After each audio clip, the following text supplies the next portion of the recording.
Salam alaikum, j'espère que vous allez bien. Aujourd'hui, on va aborder la lettre Qaf. Qaf.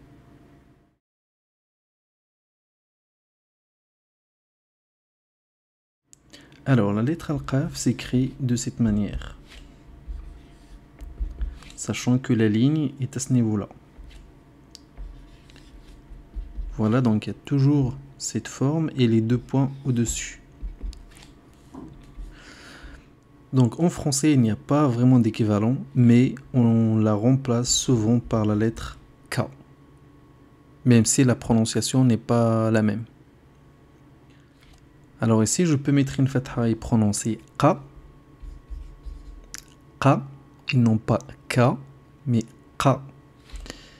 Ici, je peux mettre une kasra et prononcer Qi, Qi, et non pas Ki, mais c'est ce qui s'approche le plus. Avec une damma, on va prononcer Qu, Qu, et non pas Ko, Qu. Et avec ce qu'on on prononce Q. Q. Ok? Donc, Q, Q, Qi, Qi, Qu, Q. Très bien. Alors, voyons comment on écrit la lettre Al-Qaf au début, au milieu et à la fin d'un mot. Donc, au début du mot, il n'y a qu'une seule forme, c'est celle-ci. Sachant donc que la ligne est à ce niveau-là. Et puis, il y a des lettres qui suivent. Ici, on va prendre un exemple d'un mot qui existe en langue arabe, qui est le mot qalamun, qui veut dire un stylo ou un crayon. Qalamun. Ce qui nous intéresse, comme d'habitude, c'est juste que vous sachiez repérer al-qaf ici, au début du mot. On prononce qa avec la fatha. Au milieu du mot, donc comme d'habitude, soit il est attaché à ce qui précède, soit il est détaché de ce qui précède. Donc là, c'est attaché à ce qui précède, donc on écrit al-qaf et attaché à ce qui précède, et puis il y a des lettres ensuite. Et l'autre cas, c'est bien entendu détaché de ce qui précède, et ça reprend un peu sa forme initiale. Donc pour cet exemple-là, je prends le mot milaqatun, qui veut dire une cuillère. Nous, ce qui nous intéresse, c'est que vous sachiez repérer al-qaf ici, qui est au milieu du mot, attaché à la fois à ce qui précède et à ce qui suit. Le mot, on s'en occupe pas tellement, ni le sens du mot pour le moment.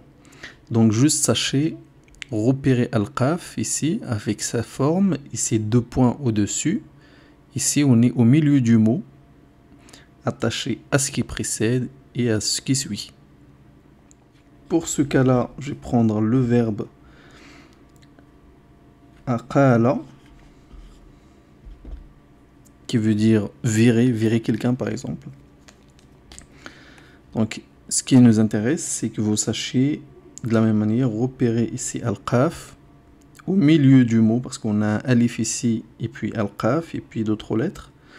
Ici, on est au milieu du mot, mais détaché de ce qui précède. Donc, le but, c'est juste que vous sachiez repérer al-qaf. Il nous reste donc le cas où al-qaf est à la fin du mot. Donc, comme d'habitude, il y a deux cas. Soit il est attaché à ce qui précède, et ça termine le mot, soit on est détaché de ce qui précède et ça termine le mot. C'est toujours les mêmes règles. Donc ici, je vais prendre le mot sadiqun, qui veut dire un ami. Sadiqun. Donc, comme d'habitude, ce qui nous intéresse, c'est que vous soyez capable de repérer al-qaf à la fin du mot. À la fin du mot, attaché à ce qui précède. Ok?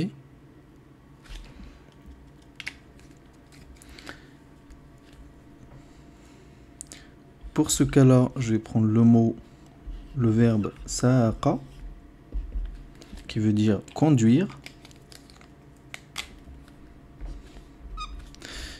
Et pareil, ce qui nous intéresse, c'est que vous sachiez repérer al-qaf ici, à la fin du mot, détaché de ce qui précède. Et ça termine le mot. Donc voilà, j'espère que vous avez compris la lettre Al-Qaf. Si vous avez des questions, posez-les dans les commentaires. Si vous avez aimé la vidéo, partagez-la, likez la vidéo, et puis soyez nombreux. Et puis quant à moi, je vous dis à très bientôt.